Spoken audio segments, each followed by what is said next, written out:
पाकिस्तान हमेशा से हिस्टोरिकली दो एक्सट्रीम कंडीशन में फंसता चलता आ रहा है। एक टाइम पे हमें लगता है कि पाकिस्तान का जो रुपया डिप्रिशिएट हो रहा था वो होना बंद हो गया है, हमारे रिजर्व्स बढ़ चुके हैं, हमारा इन्फ्लेशन कंट्रोल हो चुका है और जो हालात हमारे अच्छे हैं वो अब आगे भी अच्छे ही रहेंगे और हमारा मुल्क एक तरक्की की राह पे गामजन है।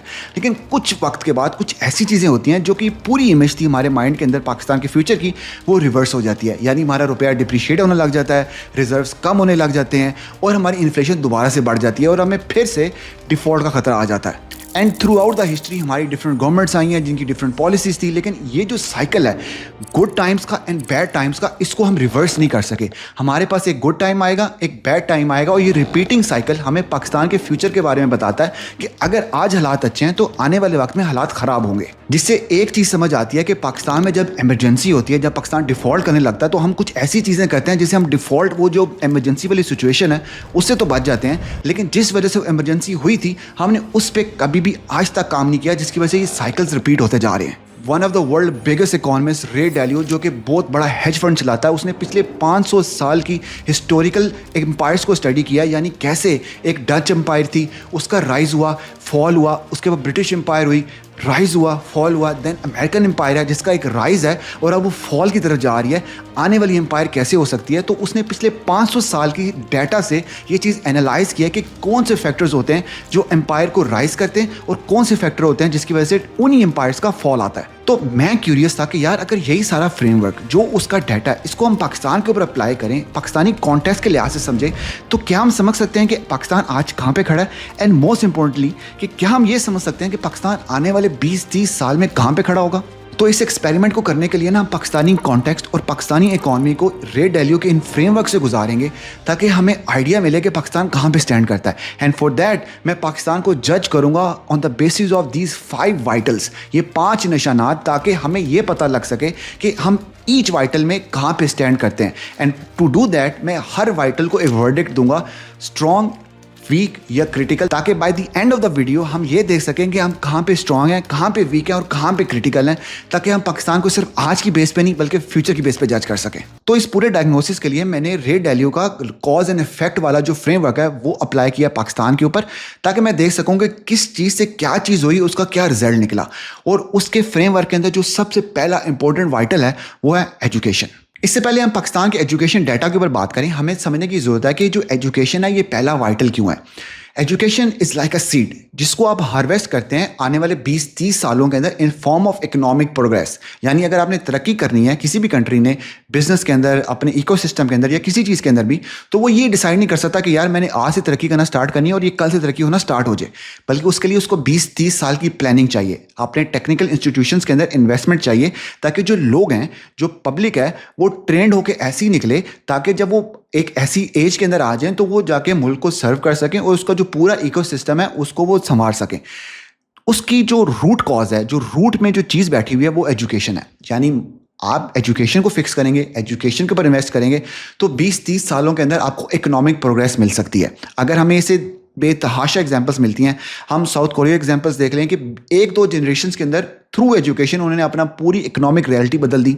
वहाँ पे इकोनॉमिक रिफॉर्म्स आए, वहाँ पे एजुकेशनल रिफॉर्म्स आए। हम अगर सिंगापुर की देखें और बेतहाशा कंट्रीज़ हैं जहाँ पे ये चीज़ें हो चुकी हैं कि कुछ जनरेशन्स के अंदर, कुछ सालों के अंदर ये चीज़ें चेंज होगी थ्रू एजुकेशन। यानी उसके कोर में एक चीज़ थी एजुकेशन। अब पाकिस्तान के डाटा का जिक्र करते हैं। पाकिस्तान का जो लिटरेसी रेट है दैट इज़ अराउंड 56%। अब उसमें जो मेल लिटरेसी है दैट इज़ लाइक 73% और जो फीमेल लिटरेसी है दैट इज़ 56%। यानी फीमेल पढ़ाई को इतना ज़्यादा तवज्जो नहीं देती और ना पढ़ती हैं, बिकॉज हमारा माशरे के अंदर वो चीज़ है कि औरत को ना बढ़ाया जाए, जो कि हमें अफेक्ट करेगा, हमें हमारे लिए मसला मसाइल करेगा। अब जो स्कूल गोइंग एज बच्चे हैं उसमें 28% एक ऐसी अमाउंट है जो कि स्कूल जा नहीं पा रही, स्कूल के सिस्टम के अंदर दाखिल ही नहीं होती। अब इसको कंपैरिजन समझना ज़रूरी है कि इंडिया में क्या चीज़ें हो रही हैं, और मैं कंपैरिजन सिर्फ इस वजह से कर रहा हूँ ताकि हम अपने आप को स्टैंड कर सकें हम कहाँ पे खड़े हैं। इंडिया के अपने मसले हैं, उनकी अपनी इकोनॉमिक रियलिटीज़ हैं जिनको उनको फेस करके तरक्की करनी है और वो उसके ऊपर काम कर रहे हैं। लेकिन अगर हम इस साइलो के अंदर देखें, ये जो एजुकेशन के मैटर के अंदर देखें, तो इंडिया हमसे बेहतर है, क्योंकि अगर पाकिस्तान इंडिया एक टाइम पर आज़ाद हुआ था तो उनकी जो इन्वेस्टमेंट्स थी एजुकेशन के अंदर थी, जिसका जो फ्रूट है वो उनको आज मिल रहा है। यानी उनके इकोसिस्टम ऐसे डेवलप हो चुके हैं, उनकी एजुकेशन इसलिए डेवलप हो चुकी है कि उनके पास टैलेंट भी ज़्यादा है, लोग भी इंडिया में रह के बिजनेस करना चाहते हैं, इंडिया में रह के काम करना चाहते हैं, जिससे फ़ायदा किसको हो रहा है? इंडिया को हो रहा है। लेकिन पाकिस्तान के अंदर रियलिटीज़ बिल्कुल डिफरेंट है, बिकॉज हमारी प्रायोरिटीज़ जो थी वो बिल्कुल डिफरेंट थी। हम उन पॉलिटिकल सिस्टम्स, उन पॉलिटिकल मसलों में फंसे रहे जिनकी वजह से हमारा जो पूरा फोकस था वो कभी भी एजुकेशन के ऊपर गया ही नहीं। उससे ये साबित होता है कि पाकिस्तान की जीडीपी का ओनली 0.8% एजुकेशन के ऊपर लग रहा है। यानी हमारी प्रायोरिटी लिस्ट के अंदर जो एजुकेशन है वो सबसे बॉटम पे है, और एजुकेशन के बाद जो आगे जितनी चीज़ें आती हैं वो एजुकेशन के डाउन स्ट्रीम है। यानी एजुकेशन ही नहीं है तो आगे चीज़ें पाकिस्तान तरक्की कैसे कर सकता है? एंड वो मैं सारे पॉइंट्स कनेक्ट करूंगा जब आपको अगले वाइटल में समझाने की कोशिश करूंगा। लेकिन अगर आप अभी पाकिस्तान को पिक्चर करें तो आपको क्लैरिटी मिल जाएगी पाकिस्तान एजुकेशन में बहुत पीछे है, और हमें इस सिस्टम को समझने, इसको करने के लिए आज से इस सिस्टम के ऊपर इन्वेस्टमेंट की ज़रूरत है।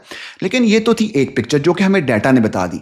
एक डाटा जो चीज़ नहीं बताता वो ये है कि पाकिस्तान के अंदर लोग चलें एंटर तो नहीं हो पा रहे सिस्टम के अंदर, लेकिन जो लाखों लोग एंटर होते हैं स्कूल सिस्टम के अंदर, कॉलेजेस सिस्टम के अंदर, यूनिवर्सिटी सिस्टम के अंदर, वो उस सिस्टम में दाखिल होकर जब 16 साल की एजुकेशन लेके मार्केट में आते हैं तब उनकी स्किल्स इतने नहीं होते कि वो मार्केट में जाके कोई टैलेंटेड काम कर सके। यानी जो टैलेंट प्रोड्यूस हो रहा है हमारे सिस्टम की वजह से वो इतना अच्छा नहीं है कि हम उसको कहीं पे प्लेस कर सकें और वो कोई पाकिस्तान की इकॉनमी के लिए फ़ायदेमंद हो सके। बिकॉज जो एजुकेशन सिस्टम इटसेल्फ है वो ओवर द टाइम इवॉल्व कर चुका है। अब दुनिया की रियलिटीज़ डिफरेंट हो चुकी हैं, उन रियलिटीज़ को कैटर करने के लिए जो एजुकेशन सिस्टम है वो भी चेंज होना चाहिए, और वो हो रहा है, दुनिया के अंदर हो रहा है, और लोग इस रियलिटी को एक्सेप्ट करते जा रहे हैं। पहले सेंट्रलाइज अगर एजुकेशन थी, अब डिसेंट्रलाइज होती जा रही है। लोग जिन्होंने कुछ दुनिया में उखाड़ा हुआ है वो आगे दूसरे लोगों को सिखा रहे हैं ताकि एजुकेशन डिसेंट्रलाइज हो जाए। डिग्री की बेस पे किसी को जज नहीं किया जा रहा, बल्कि ये जज किया जा रहा है कि ये बंदा किसी रियल लाइफ प्रॉब्लम को किस तरह एडेप्टेबिलिटी से सॉल्व कर पा रहा है, उसकी क्रिएटिविटी क्या है, और उसका जो थिंकिंग मादा है वो कितना है, यानी वो कितनी बेहतर तरीके से किसी प्रॉब्लम के बारे में सोच सकता है। और इस चीज़ को दिखाने के लिए आपको पाकिस्तान के किसी डाटा को देखने की जरूरत नहीं है, बिकॉज हमें पता है कि पाकिस्तान में आप किसी भी ग्रेजुएट को उठा लें, उसको उसकी डिग्री से हट के आप कुछ भी पूछ लें या कोई क्रिटिकल थिंकिंग वाला क्वेश्चन पूछ लें जो कि उसकी फील्ड के, उसके स्कोप के अंदर है, उसको उस चीज़ का नहीं पता होगा, बिकॉज उसको सिखाया गया कि भाई ये प्रॉब्लम है, उसका ये सोल्यूशन है। अब जब वो काम करने जाएंगे, वो टैलेंट जब काम करने जाएगा तो वो कहेगा मुझे प्रॉब्लम दो, उसका सोल्यूशन बताओ कि किस तरह सोल्यूशन हो सकता है, मैं फिगर आउट कर लूंगा और मैं आपको सोल्यूशन दे दूंगा। लेकिन अगर ये बोला जाए कि सोल्यूशन भी आपने निकालना है, तो हम मेरे ख्याल से वन ऑफ द लोएस्ट हैं, और हमें इस चीज़ के ऊपर काम करना बहुत ज़रूरी है। Because critical thinking is the new education जिसके ऊपर काम नहीं किया जा रहा। क्योंकि डिग्रीज के बाद जो लोगों के ज़हनों में चीज़ें थी कि मैं जाके सिस्टम के अंदर ये चीज़ करूँगा, वो चीज़ करूँगा, वो आर्टिफिशियल इंटेलिजेंस की जो रेस है ना, उसने इन चीज़ों को काफ़ी ऑब्सलीट कर दिया है। यानी एक जो मॉडल था वो पहले एक्सपेंसिव था, एआई का मॉडल था, एक्सपेंसिव था, वो काम को बड़ा एक्सपेंसिवली करता था। लेकिन अब इतना कॉम्पिटिशन है, इसकी वजह से हर आने वाला मॉडल स्ट्रॉन्ग होता जा रहा है और चीप होता जा रहा है। बिकॉज आपको ये तो समझ आ रही है कि मॉडल स्ट्रॉन्ग हो रहे हैं, लेकिन उसके बैकएंड पे आप समझे कि वो मॉडल्स चीप हो रहे हैं।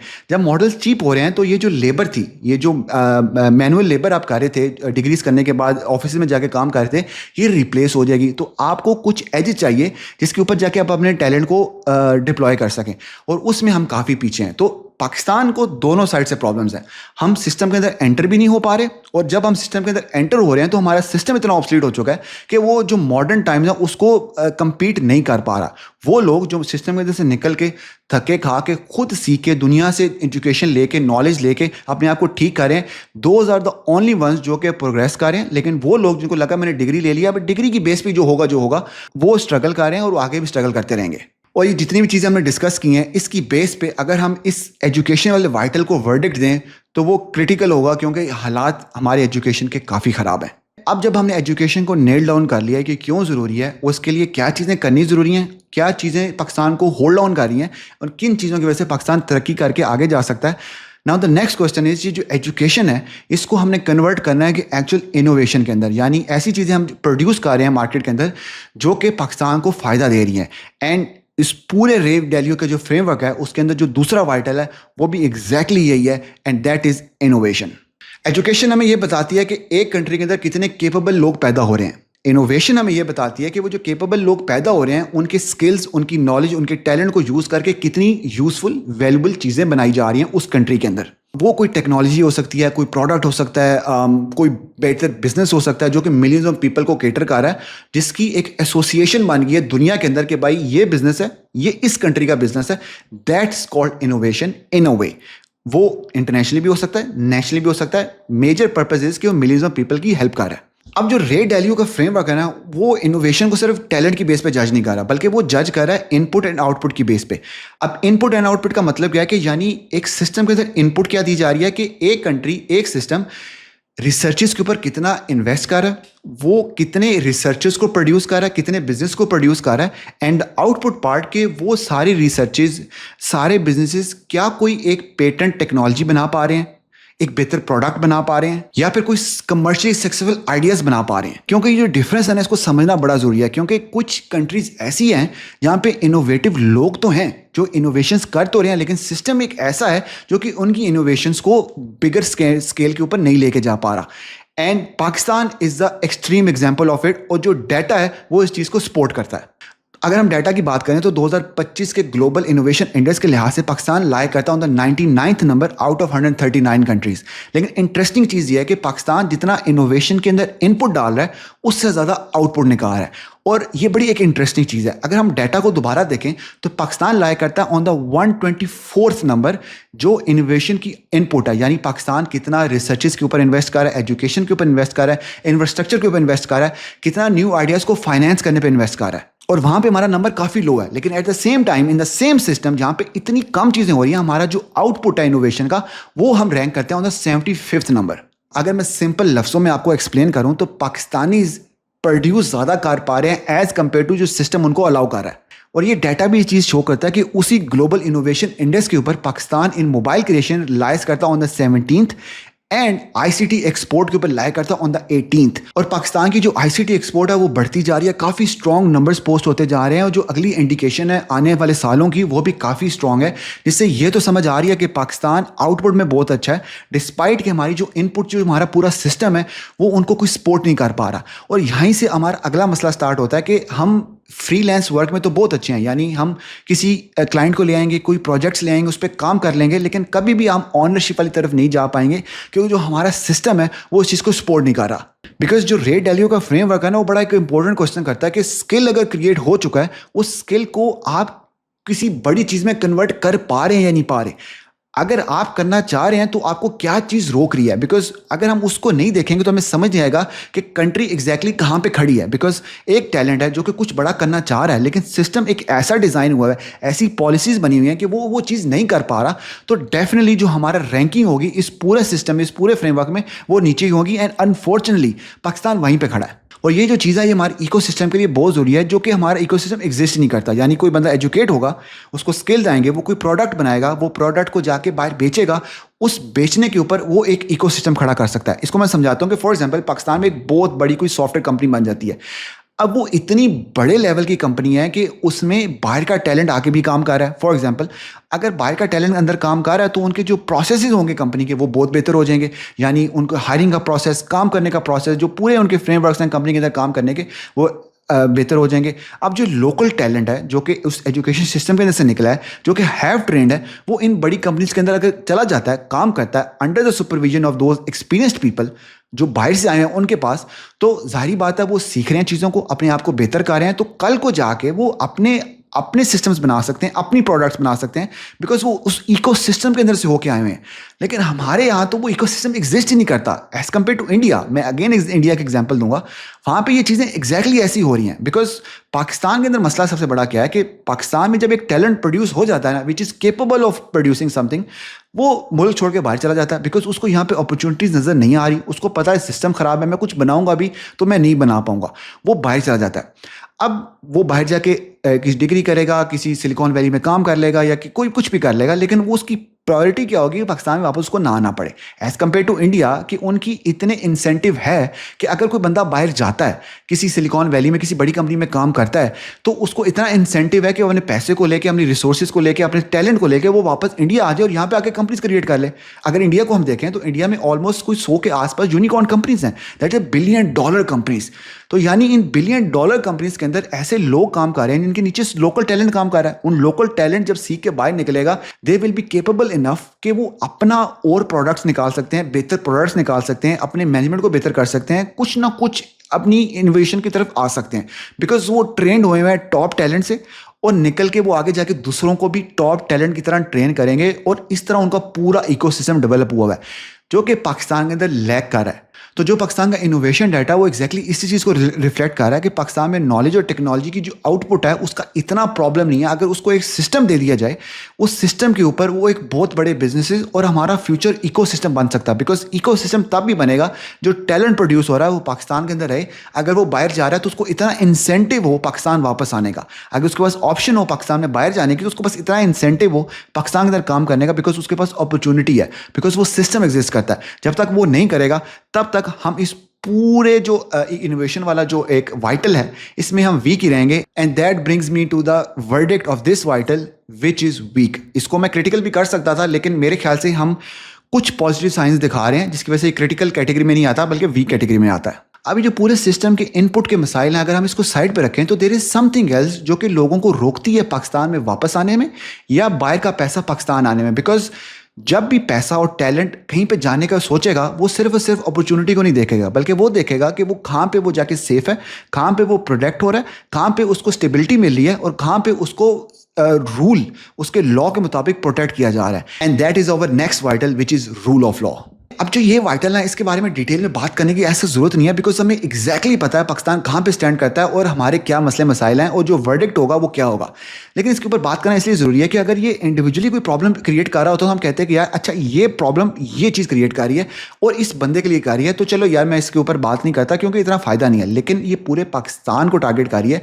जो लॉ है ना, वो जो टैलेंट है पाकिस्तान से जाना चाह रहा है, वो क्यों जाना चाह रहा है? क्योंकि पाकिस्तान में रह के वो कुछ चीज़ें कर नहीं सकता।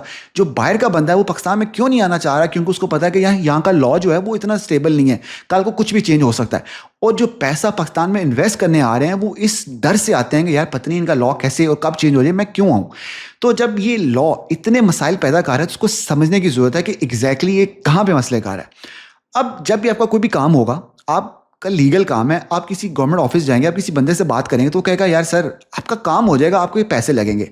अब वो बंदा आपका काम कर सकता है, उसकी ड्यूटी में आता है, गवर्नमेंट ने उसको हायर किया वो उस काम करने के लिए, लीगल काम है, उससे भी उसके लिए भी वो आपसे पैसे मांग रहा है। जिससे इस चीज़ का डिफरेंस वाज़ेह हो जाता है कि दो तरह के लॉज होते हैं, एक रिलेशनशिप बेस्ड लॉ होता है और एक रूल बेस्ड लॉ होता है। यानी रूल बेस्ड लॉ वो है कि जहाँ पे रूल्स एग्जिस्ट करते हैं, आपको पता है कि यार ये चीज़ काफ़ी मुश्किल है, इसमें टैक्सिंग का प्रॉब्लम है, इसके में काफ़ी इश्यूज़ हैं, लेकिन अगर मैं एक पूरे एक तरीके से चलूँगा, हर रूल्स को फॉलो करूँगा तो मुझे ये चीज़ अचीव हो जाएगी। मुश्किल होगी, टाइम लगेगा, लेकिन हो जाएगी। लेकिन जो रिलेशनशिप बेस्ड लॉ होता है ना, उसके अंदर ये चीज़ें ऐसे काम नहीं करती, बिकॉज जो लॉ है, जो रूल बना हुआ है ना, वो तो एक पहली लेयर है। सेकेंड लेयर इज़ कि आप किसको जानते हैं, आप कितना पैसा दे सकते हैं। बिकॉज आप किसी को जानते हैं तो आपका काम हो जाएगा, अगर आप किसी को जानते नहीं है लेकिन आप पैसा देते हैं आपका काम हो जाएगा। लेकिन अगर आप ये दोनों चीज़ें नहीं करते तो आप सालों साल जलील होते रहेंगे for your own legal work, for your own legal right. अब अगर हम डाटा की तरफ आएँ तो डाटा शॉकिंग होना चाहिए, लेकिन हम इतने नम हो चुके हैं कि ये डाटा हमें इतना शॉकिंग लगता नहीं है। अगर हम एक्चुअल डाटा को देखें तो पाकिस्तान 2025 के वर्ल्ड जस्टिस प्रोजेक्ट के मुताबिक रैंक करता है on 130th out of 143 countries. Pakistan rank करता है on 127th in regulatory enforcement and 129th for civil justice. And the most shocking जो कि लास्ट है वो ये है कि पाकिस्तान रैंक करता है in order and security eight 143 out of 143, यानी एट दी लास्ट, यानी हम उधर रैंक कर रहे हैं, उन कंट्रीज का रैंक कर रहे हैं जिनका शायद हमने कभी नाम भी ना सुना हो। ऐसी कंट्रीज हैं जहां पे जंगें चल रही हैं, हम उनसे भी नीचे हैं। शॉकिंग। तो आप खुद अंदाज़ा लगाएं कि अगर आपके पास टैलेंट है, आप अगर बाहर चले गए हैं, आपको वहाँ पे स्टेबिलिटी भी मिल रही है, सिक्योरिटी भी मिल रही है, आपको वहाँ पे काम करने का राइट भी मिल रहा है, आपकी रिस्पेक्ट की जा रही है, तो आप पाकिस्तान आने का आपके पास क्या वजह है? आप किस वजह पे पाकिस्तान आ सकते हैं अगर पाकिस्तान में आपको इतनी स्टेबिलिटी नहीं है? हमने अपने रूल्स ऑफ लॉ पीछे अगर हम रेगुलेशंस देखें, पाकिस्तान के अंदर कंपनीज आती हैं, बिजनेस करने आती हैं, हम उनके लिए एक लॉ बनाते हैं ताकि हम उनको अकोमोडेट कर सकें। अब जब उनकी अकोमोडेशन की बारी आती है, हम उनको बना तो देते हैं कि 10 साल का लॉ है, आप आएँ हमारी कंट्री के अंदर बिजनेस करें और आपको हम इंसेंटिवाइज करेंगे ताकि आप भी बिजनेस कर सकें और हमारी इकॉनमी का भी भला हो सके। अब वो कंपनीज आती हैं, हैवी इन्वेस्टमेंट्स करती हैं, फैक्ट्रीज बनाती हैं, जो भी वो काम कर रही हैं वो करती हैं। तो जब 10 साल के बाद वो जब कॉन्ट्रैक्ट रिन्यू होना होता है ना, वो कॉन्ट्रैक्ट चेंज हो जाता है। यानी उन कंपनीज ने जो पैसा लगाया, जो 10 साल की इन्वेस्टमेंट की, अपना लॉसेस बर्दाश्त किए, जब उनके कमाने का टाइम है, जब प्रॉफिट का टाइम आया, तो हमारे रेगुलेशन ही चेंज हो जाते हैं। क्योंकि हमारी 2 लेयर्स हैं। दूसरी लेयर में IMF आता है। हमारी IMF की इन्वॉल्वमेंट हर चीज़ के अंदर है, बिकॉज हम अगर किसी एक चीज़ के लिए IMF का प्लान लेते हैं तो हम 3 चीज़ें फिक्स कर रहे होते हैं और 2 चीज़ें ख़राब कर रहे होते हैं। जब अगला IMF की हम ट्रेंच लेने जाते हैं तो वो जो 2 चीज़ें ख़राब थी अब उसको ठीक कर रहे हैं, लेकिन जो 3 चीज़ें ठीक की थी अब वो ख़राब हो रही हैं। तो जिसकी वजह से हम इतनी इन्वायरमेंट नहीं दे पा रहे बिजनेसेस को कि वो पाकिस्तान के अंदर आएँ, इस सिक्योरिटी के साथ आएँ कि भाई हम आएंगे, हमें यहाँ पे जो रूल्स और जो लॉज हैं वो एक स्टेबल मिलेंगे, हम इसमें रह सकते हैं। अब इसका मतलब ये नहीं है कि दूसरी कंट्रीज़ के अंदर करप्शन नहीं होती, ये सब चीज़ें नहीं होती हैं, लेकिन वहाँ पे वो इस चीज़ को प्रिडिक्ट कर सकते हैं, एनालाइज कर सकते हैं। लेकिन पाकिस्तान में इतनी अनस्टेबिलिटी है कि वो प्रिडिक्ट नहीं कर सकते। वो कहते हैं कि यार हम एक रूल बनाएंगे, अगर हम आ गए तो रातों रात एक पोलिटिकल वजह से पूरे का पूरा रूल चेंज हो जाएगा, हम कहाँ पर जाएंगे। इसलिए वो पाकिस्तान में जब पैसा लाते हैं तो वो रिटर्न भी ज़्यादा मांगते हैं, क्योंकि रिस्क ज़्यादा है, और वो आना पसंद भी नहीं करते। और हमारे सामने ढेर एग्जांपल्स हैं, हमें पाकिस्तानी कंपनीज आई और वो रेगुलेशंस की वजह से पाकिस्तान से चली गई। लेकिन एक और ऐसी चीज़ है जो कि डाटा शो नहीं कर रहा, जो कि मैं अपने नज़रिए से हमेशा देखता हूँ, वो ये है कि जब एक ऐसा सिस्टम है जहाँ पे रिलेशनशिप लॉ चल रहा है, वहाँ पे जो लोगों का इंसेंटिव है ना वो भी चेंज हो जाता है। फॉर एग्जांपल, एक ऐसा आदमी होगा जो कि जेन्युइनली कोई उसके पास कोई स्किल है, वो कोई बिजनेस चला रहा है, वो किसी को कुछ सिखा सकता है, किसी को अच्छी सैलरी दे सकता है, अच्छे पैसे दे सकता है, लोग उसके पास काम करना पसंद नहीं करेंगे। वो हमेशा उन लोगों के पास जाके काम करेंगे जो कि किसी ना किसी पावर वाले अहदे पे बैठा हुआ है। यानी कोई ऐसा बंदा जो MP है, MNA है, वो उसके पास काम भी करेंगे, उसके फ्री में काम करेंगे, उससे गालियां खाएंगे, जलील होंगे, लेकिन सिर्फ वो उस चीज़ के लिए उसके काम कर रहे होंगे कि यार मैं इस बंदे को जानता हूं, ताकि जब वो 4 बंदों के अंदर बैठे ना बता सके कि भाई मैं उस बंदे को जानता हूं। अब आपका इंसेंटिव भी चेंज हो गया। अब उस बंदे के पास काम करने जा ही नहीं रहे जो कि आपको कुछ सिखा सकता है, बल्कि आप उसके पास जा रहे हो जो आपको सिर्फ प्रॉक्सिमिटी टू द पावर देता है। यानी पाकिस्तान में जो सबसे बड़ा नशा है वो पावर है। अब हर कोई तो पावर में नहीं आ सकता। अब the closest to the power is the proximity to the power. यानी पावर के आप जितने पास आ जाएं आपको फील होगा कि आप भी पावरफुल हैं। और इस नशे के पीछे ना सारे लोग लगे हैं, जिसकी वजह से पूरा जो हमारा इकोसिस्टम है ना वो क्या ही बनेगा। बिकॉज जो हमारा लॉ है ना वो इस चीज़ को इंसेंटिवाइज कर रहा है कि भाई आप किसी को जानते हैं तो तब भी आपका काम होगा, वरना नहीं हो सकता। और इसके साथ इस पूरे वाइटल का जो वर्डिक्ट है, like you guessed, is critical, और इसमें कोई शॉक्ड भी नहीं हूं मैं। अब जब किसी भी कंट्री के अंदर जो पैसा है वो प्रोडक्टिव बिजनेसेस के अंदर नहीं लग रहा, जो बिजनेसेस हैं, जो कंपनीज हैं वो छोटी रह रही हैं, और जो टैलेंट है वो पाकिस्तान से बाहर जाई जा रहा है, जिसकी वजह से क्या हो रहा है, जो पाकिस्तान की इकॉनमी है उस पर असर पड़ रहा है। बिकॉज पाकिस्तान की इकॉनमी से अगर सारा टैलेंट बाहर निकल जाएगा तो हम ज़्यादा प्रोड्यूस नहीं कर रहे, ज़्यादा एक्सपोर्ट नहीं कर पाएंगे, ज़्यादा हम टैक्स कलेक्ट नहीं कर पाएंगे, बिकॉज रूल एंड लॉ का मसला है। And on top of all that हमें डेट लेना पड़ेगा, यानी हमें उधार लेना पड़ेगा ताकि हम अपनी इकॉनमी को चला सकें, क्योंकि हम इतने केपेबल नहीं हैं कि हम हर चीज़ को खुद चला सकें। Because education, innovation and law connects with all of that, and now it made sense. तो इसलिए जो हमारा फोर्थ वाइटल है विच इज़ द इकॉनमी। अब जो ये फोर्थ वाइटल है ना, ये जो पूरे रे वैल्यू का फ्रेमवर्क है ना, उसका जो कोर थीसिस है ना वो इसी के राउंड है। और वो आज अगर आप उसका कोई इंटरव्यू देख लें, कोई ट्वीट देख लें, वो इसी के ऊपर बात कर रहा है कि जो इकॉनमी है ना वो क्लैप्स हो जाएगी on the base of date.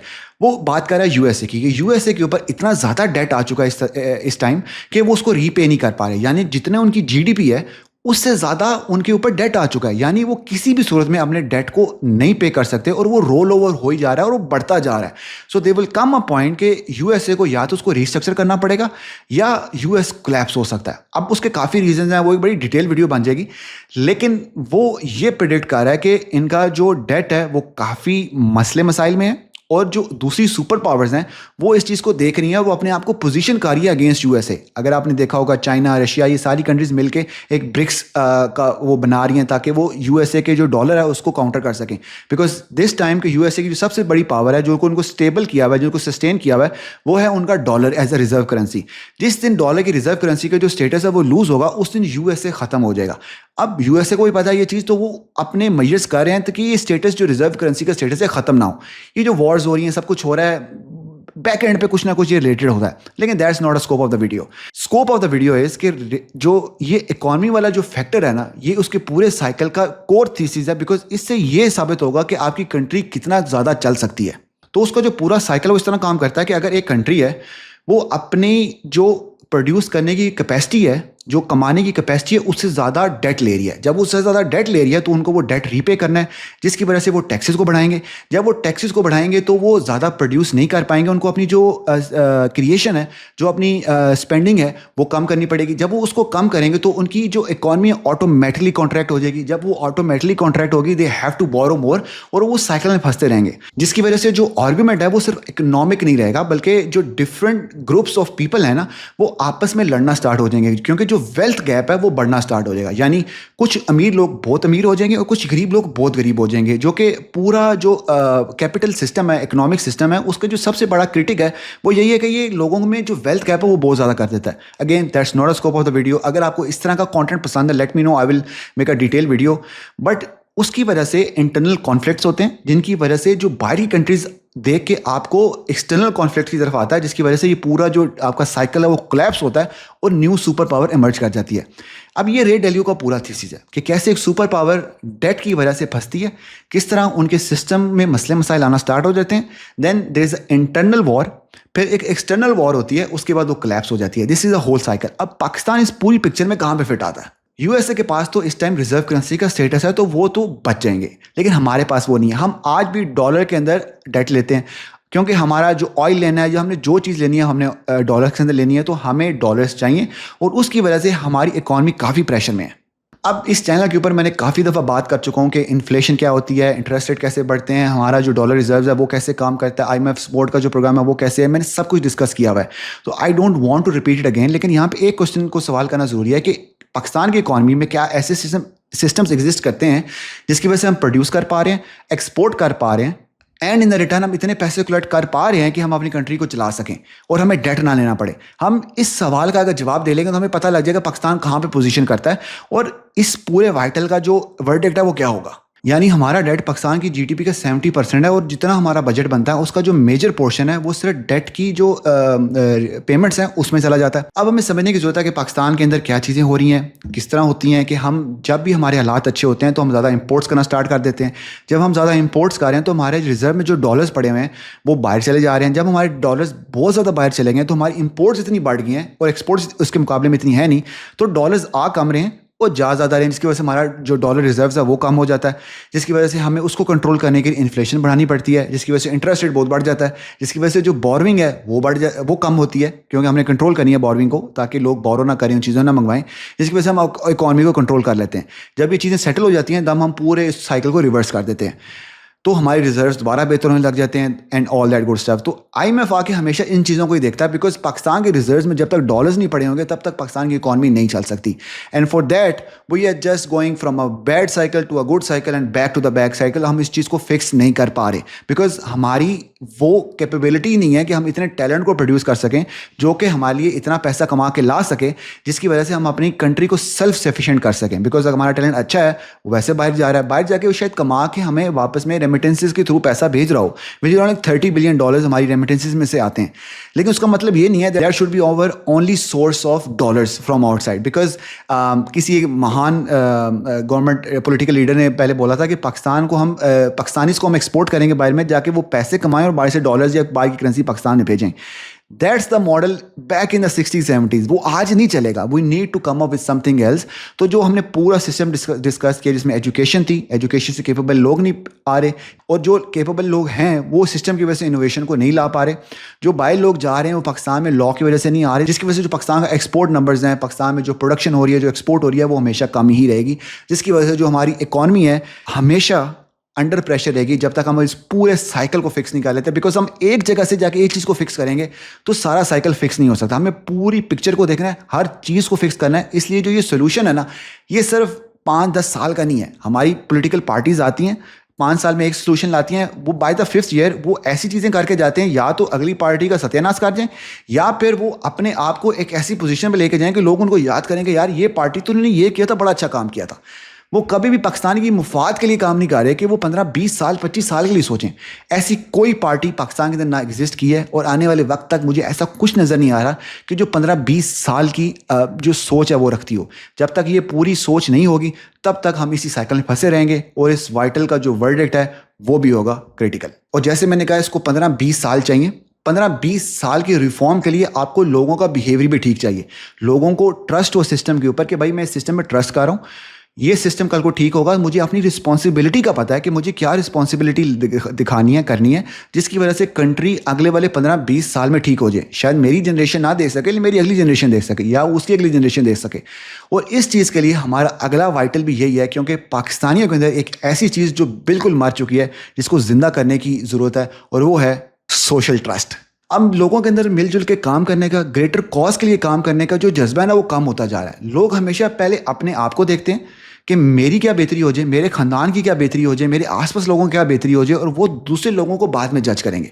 अब इब्न खालदून का एक कॉन्सेप्ट था विच इज़ कॉल्ड असबिया, जिसमें बेसिकली कॉन्सेप्ट ये है कि कैसे लोग मिल के अपनी नेशन की वेलफेयर के लिए काम करते हैं, नेशन की तरक्की के लिए काम करते हैं। अपनी जो उनकी कमिटमेंट्स हैं या अपने जो उनके फ़वाइद हैं, जो अपनी उनकी ज़िंदगी में अचीव करने की जो वो ख्वाहिशात हैं, उसको सेकेंडरी करेंगे, और जो कौम की बिल्डिंग की जो चीज़ें चाहिए उसको वो प्राइमरी करेंगे। लेकिन पाकिस्तान में ये चीज़ उल्टी है, और आप चीज़ ने ये नोट किया हुआ है। ये मैं काफ़ी डिटेल में इस चीज़ में बात करना चाहता हूँ, लेकिन आज की वीडियो में मैं नहीं करूँगा, क्योंकि इसका जो आईना है, जो इसका मैग्नीफाइंग ग्लास है, वो मैं आपको देना चाहता हूँ, क्योंकि आप अपने इर्द गिर्द देखेंगे तो आपको खुद ही अंदाज़ा हो जाएगा इस वाइटल का मतलब क्या है, इस वाइटल का वर्डिट क्या होगा। क्योंकि हमारे आसपास ऐसी चीज़ें हो रही हैं जिसमें हमने हमेशा प्राइमरी क्या चीज़ रखी है, अपने आप को, अपने ख़ानदान वालों को, अपने जानने वालों को। अगर हमें कहीं मौका मिल जाए कि जिसकी वजह से हमारा काम हो जाए और अगले का नुकसान हो जाए, या अगले का काम अगले से पहले हमारा काम हो जाए, बजाय उसके कि वो लीगली वो पहले आता था या एथिकली वो पहले आता था, हम कोशिश करेंगे हमारा काम पहले हो, बिकॉज हमने अपने आप को ऊपर कर दिया सिस्टम से। तो जो सिस्टम 15-20 साल के अंदर बनना है, तो वो बनेगा कैसे कि जब आप अपने आप को ऊपर कर रहे हैं, आपने वो सेक्रीफाइस देना है कि यार ये सिस्टम है, मैं अपना कॉन्टेक्स्ट लगा के चीज़ कर सकता हूँ मैं, लेकिन करूँगा नहीं, बिकॉज सिस्टम को बेहतर करना है। क्योंकि मैं करूँगा तो मुझे देखकर कोई और करेगा, उसको देखकर कोई और करेगा, पूरी चेन चल जाएगी, मुझे ये चीज़ नहीं चाहिए, मुझे सिस्टम को बेहतर करना है। और जब तक हम सब मिल के ठीक नहीं होंगे, ग्रेटर कॉज के लिए नहीं सोचेंगे, तो कोई भी आके सिस्टम बना लेगा, कुछ भी कर लेगा, हम यहीं पे खड़े रह जाएंगे। तो इसलिए मेरा जो कोर थीसिस है ना, शायद हमें 2 जनरेशन नहीं, एटलीस्ट 3 से 4 जनरेशन चाहिए अपने आप को बेहतर करने के लिए। और जो कमांड में है, जो जिनके हाथ में है ये चीज़ करना, वो है हम लोग, यानी जो ये वीडियो देख रहा है, यानी आप और मैं। बिकॉज हम उस एज के अंदर हैं जहाँ पे हमारे पास इतना शऊर आ चुका है, हमें पता क्या गलत है, हमें पता क्या ठीक है, और हमें क्या चीज़ें करनी है, क्या चीज़ें नहीं करनी। जो हमारी यंगर जनरेशन जो हमारे बाद आएगी, उनको हमने सिखाना है, और वो हमें देख के लुकअप करेंगे, बोलेंगे अच्छा ये करता था तो मैंने भी यही करना है, अगर ये चैरिटी देता तो मैंने भी चैरिटी करनी है। आपका बच्चा आपसे सीखेगा, आपके एक्शन से सीखेगा। तो वो जब बड़े होकर उसमें गलतियां होगी तो उसकी अगली जनरेशन उन गलतियों को भी दूर कर देगा। दैट्स नेचुरल एवोल्यूशन ऐसी काम करती है, राइट। पाकिस्तान में नेचुरल एवोल्यूशन हुई नहीं, हम सालों से ऐसे ही चलते आ रहे हैं और आगे भी ऐसे चलते रहेंगे जब तक हम स्टैंड नहीं लेंगे, अपने आप को बेहतर नहीं करेंगे। बिकॉज अगर इंडिया में जाएं, इंडिया में अगेन मैं एग्जांपल देता हूँ, क्योंकि मैं इंडिया में देखता हूँ कि कब वहाँ पे जो भी मसला मसाइल होता है, अभी स्टूडेंट्स वाला मसला हुआ या कोई भी हुआ, everyone come together for a bigger good. जो मैंने ऊपर बात किया है, पाकिस्तान के अंदर वो चीज़ नहीं होती। एक पॉलिटिकल भी मसला है, हमें काफ़ी दबाया जाता है and all that good stuff, but still there are other countries in the world जहाँ पे ये चीज़ें हो चुकी हैं। लेकिन वो जो कंट्री की बिल्डिंग और वो कौम की बिल्डिंग के लिए जो चीज़ें चाहिए ना, हम उसको हमेशा सेकेंडरी करते हैं, because it doesn't really matter to us. तो इसमें मैं बहुत डिटेल में बात करना चाहता हूँ, because this is my strong suit. और मैं चूंकि मैं इतने डिटेल में ऊपर चीज़ें बयान कर चुका हूँ, तो मैं नहीं चाहता कि आप ओवरवेलम हो जाएं। We will talk about more in some other video, ताकि हम अपने आप को बेहतर कर सकें। बिकॉज हम अपने आप को बेहतर करेंगे तो हमारे आसपास काफ़ी चीज़ें बेहतर हो सकती हैं। But just to end it here, अगर मैं आज का वर्डिक्ट दूं इस वाइटल को, मैं वीक देना चाहता था, because I think we still good. हम सैलाब आते हैं तो इकट्ठे हो जाते हैं, कोई मसला आता है तो हम इकट्ठे हो जाते हैं, कोई आफत आती है तो हम इकट्ठे हो जाते हैं। But it's still critical, because none of that is कि जब हमें चाहिए तो हम इकट्ठे हों, हम तब नहीं होते। जब इमरजेंसी आती है तब हम इकट्ठे होते हैं। सेम लाइक पाकिस्तान, कि जब इमरजेंसी आती है तो हम कुछ ना कुछ करके डिफ़ॉल्ट नहीं होते, लेकिन आगे पीछे जब हमें बस चांस है बेहतर होने का, कभी हमें इमरजेंसी आई ही ना, हम तब कभी भी काम नहीं करेंगे, तभी कभी भी ऐसी पॉलिसीज नहीं बनाएंगे जिससे होगा। तो I guess the last vital verdict is critical.